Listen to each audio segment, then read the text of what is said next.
In this section we are graphing inequality systems. This is section 3.3 in the Algebra 2 book.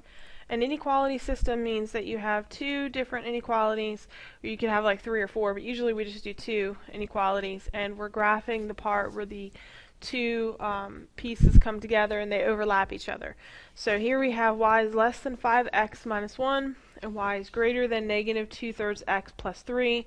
To graph the first line, we would start on the y-axis at negative 1, put a dot there.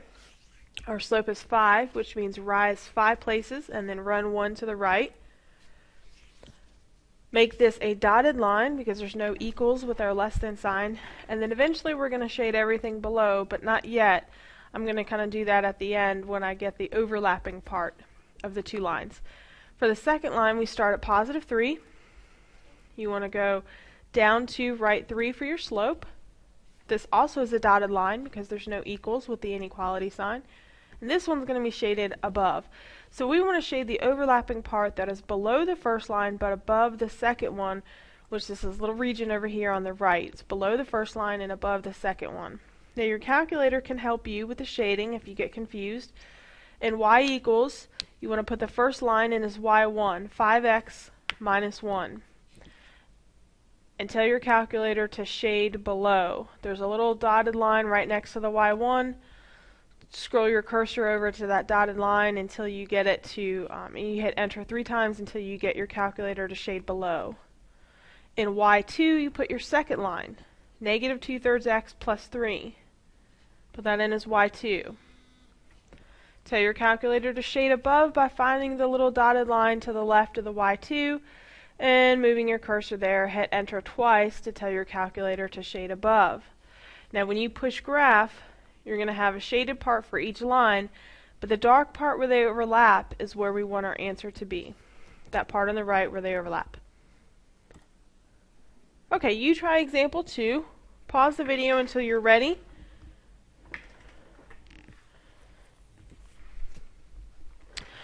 On example 2, both of these are parabolas when you graph them, so you probably want to graph them in your calculator unless you're familiar with how to graph parabolas like these, which probably aren't. We haven't covered that yet. In y1, I'm going to put x squared plus 2x minus 3, and I'm going to tell my calculator to shade greater than. So I'm going to take my cursor and find that little dotted line to the left of y1. I'm going to hit enter twice to shade above. In y2, I'm going to take my equation and put in negative x squared plus 3. Take my cursor to the left of the y2 where the little dotted line is. I'm going to hit enter 3 times to shade below. And if I push graph, it's going to show me first what a picture of the first parabola looks like, which is a solid parabola. And here we go for the graph of our second parabola, which is dotted. And the dark part where they overlap is the part right there in the middle, where they're overlapping each other. So that's the only part you want to shade, is in between them, where it's really dark and they've overlapped each other. Example 3. We have two absolute value graphs. The first absolute value graph is being shifted to the left 1 and down 2.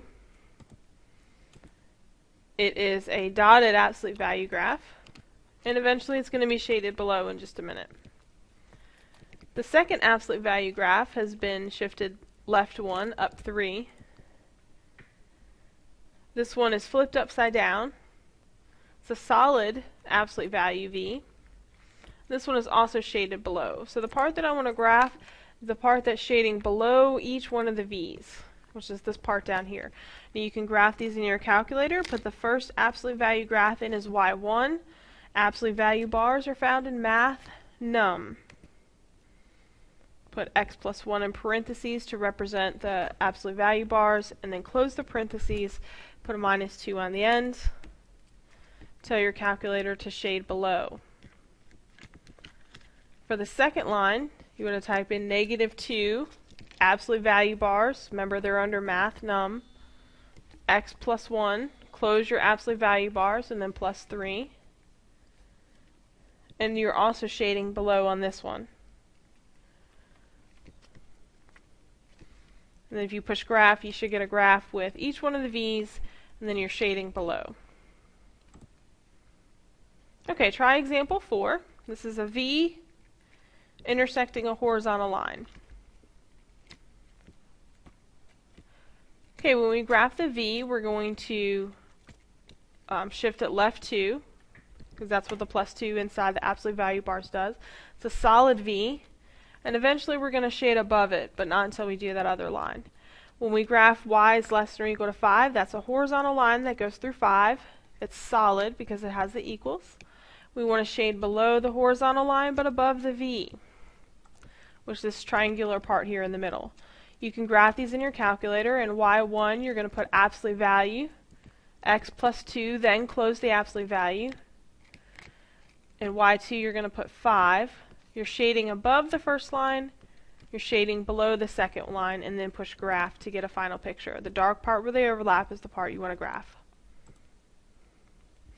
Two things that you have to graph by hand and you cannot graph in your calculator: circles, vertical lines.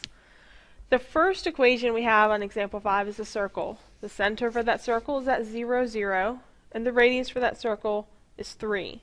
So I start my circle by putting the center at 0, 0, and I go out 3 units up, down, left, and right, and draw my circle. This is a solid circle because it's got the equals with it. Now less than means contained within the circle, so I'm going to be shading within the circle after I do my second line in just a minute. Greater than means outside of the circle.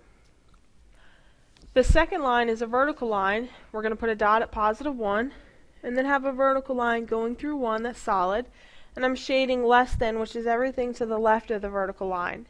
We want to be contained within the circle but to the left of the vertical line, and that's this little piece right here that's in the circle but left of the vertical line.